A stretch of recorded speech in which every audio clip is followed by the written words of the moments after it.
2023年翻拍自国内作品的最新韩国悬疑谍战大片《幽灵》强势来袭。影片改编自茅盾文学奖得主麦家的小说《风声》，由影帝薛景求以4位青龙奖获得者强势加盟，让影片更为出彩。话不多说，正片开始。1933年，代号幽灵的特工主导了反对日本统治的抵抗运动。新上任的警卫队长为阻止幽灵暗杀总督，在朝鲜总督府内设下抓捕圈套，5名嫌疑人被绑架到孤立的酒店，但只有其中1人才是真正的幽灵。新任总督抵达朝鲜第一天，就在几位高层的簇拥下准备享受生活，可没人注意到端来饭菜的女人。致人的时候，下边还有一层。扭动机关之下，一把手枪赫然出现，紧接着伴随着几声枪响，外边的护卫队和迎接的人群乱作一团。而就在女人袭击总督之际，旁边的保镖帮其挡下致命的子弹，女人的任务就此失败。她以每秒250迈的速度迅速逃离总督。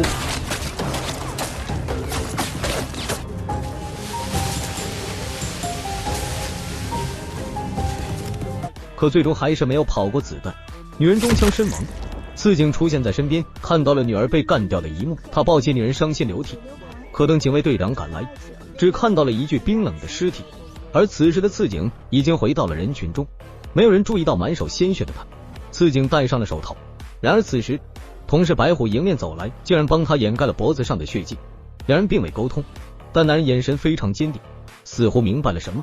警卫队长回到人群中查看，却并未有任何收获，但他感觉自己身边应该被安插了特工，因为新任总督上任属于绝密情报，根本没有几个人知晓。总督下令警卫队长彻查此事，可在刺客工作间内只找到了一个来自电影院的火柴盒，再没有发现什么有用的信息，现在只能深挖线索，从头查起。就在几天前，这份新任总督上任的绝密情报被发给了警卫队长，而接受这个情报的只有5个人，他们是总督府通信科监督官村山，记录暗号的担当者次警，政务总监秘书百合，解读暗号的千科长，以及通信科职员白虎。情报被破解后，掌握了消息的次警来到电影院，售票员把他的钱单独放到了盒子内，紧接着这个盒子被送到了解密人手中，老人放在灯箱上，用毛笔涂上药水，再把信息印刷到了电影海报上。就这样，完美的刺杀任务被成功发放，也只有杀手可以看懂海报上的情报。很快，这5个人被警卫队长抓到了一起，他笃定在座的人最少有一个是真正的幽灵，他必须在1天内找到这个特工交差。这是一所建在悬崖上的古堡，为了找出隐藏在身边的敌方卧底，警卫队长抓到了5个人关在古堡内，而这其中有一个代号幽灵的特工。警卫队长让几人自己找出真正的幽灵，如果时间一过幽灵没有被找出，那么他们5个人都将齐齐丧命。给了5人警告后，队长离开会议室，而5人也都被带到各自的房间，所有的房间内也都被队长装上了监听装置。次警来到房间，推开门一看，果然下边的是悬崖峭壁，从这里逃出去根本是不可能的事。都还没做完，总监秘书百合便走了进来，他想打个电话向外求救，但这里的电话线也被剪断，跟外边也失去了联系。而在隔壁屋的千科长居然还带进来一把枪，并把它藏在了袜子里。然而百合走后，次警在自己的衣服口袋里发现了那张没有来得及销毁的电影票，他赶忙把票藏在了书架上。此时的百合只想尽快离开这里，并没有注意到次警的动作。次警在房间内发现了监听器，根本不关心这件事的百合打电话搬着救兵，但此刻没人愿意帮他。村山也有些恼羞成怒，被怀疑的滋味让他冲昏了头脑，甚至和警卫发生了冲突。但就在这时，楼下的百合却不停地按着汽车喇叭，焦急的他只想尽快离开这里。心烦意乱的村山抢过警卫的枪走了出去。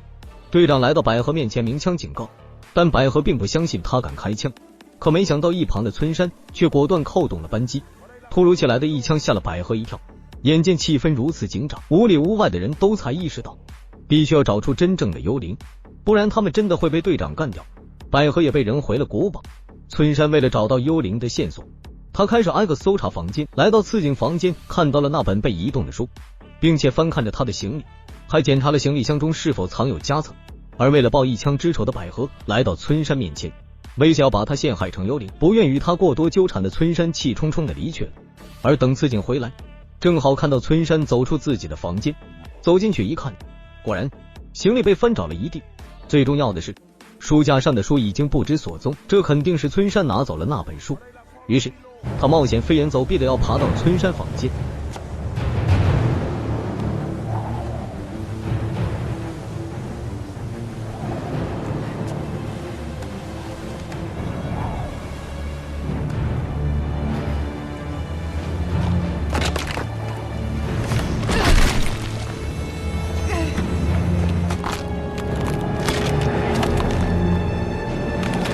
可年久失修的屋檐却并不结实，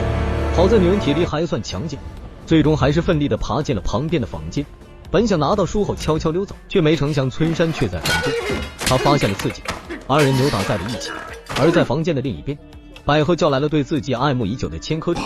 他为了报一枪之仇，打算利用这个表面正直但内心狂野的男人。女人掀开衣服，正直的男人见状立刻移开了邪恶的目光。其实他的心里早已砰砰乱跳，正等着女人下一步的动作。可是百合却从衣服里拿出那张电影票，原来那本书里的电影票根本没有被村山发现，而是被百合偷走。女人告知千科长，这张电影票是从村山那里得到的，二人打算联手一起陷害村山，不管他是不是幽灵，但至少牺牲掉这个人，剩下的4个人都能安全的离开。于是被美色迷失心智的千科长失去了自己的判断力，他拿着电影票举报了村山。与此同时，村山在房间内跟刺警打的不可开交。终于打累的两人都安静的坐了下来。村山告知刺警，其实我也是幽灵，而且我知道你也是，我现在急需一个可靠的同志帮助，这样大家才可以一起渡过难关。而刺警差点就被他真诚的话语打动，就要脱口承认自己身份的同时，几个警卫冲进来带走了他。千科长的举报有了效果，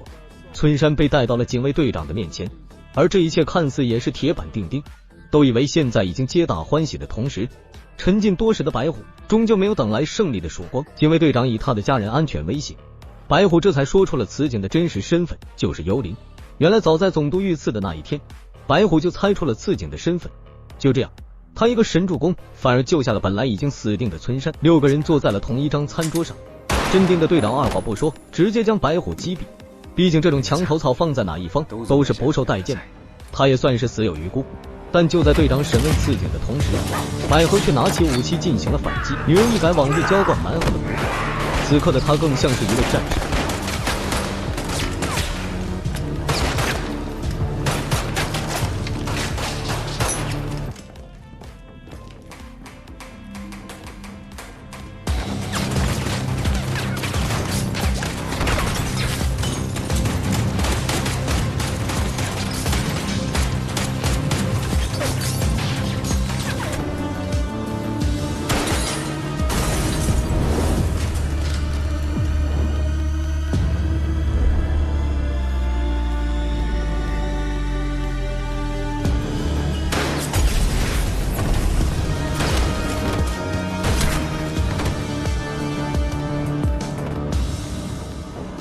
他救下了几人，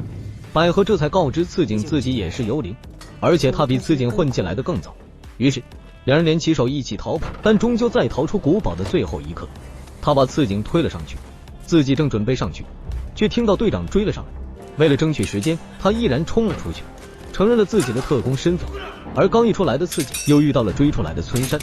刺警一颗手雷扔到汽油桶上制造了混乱，同时也趁机救出了被抓的百合。而村山在队长的步步紧逼下早起反上，而2个幽灵已经开着车冲出了古堡。然而此时警卫队的最高长官变成了村山。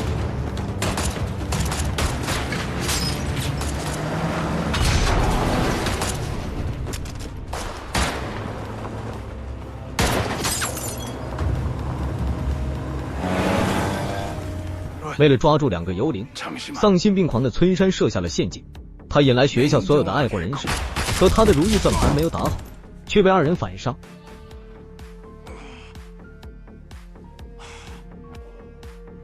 一个夜黑风高的晚上，新任总督正在街上风流快活，2个恶魔从天而降，扣动机关枪将其扫成了筛子。至此，幽灵全片结束。有喜欢的宝子可以去看看原片，点赞关注，我们下期见。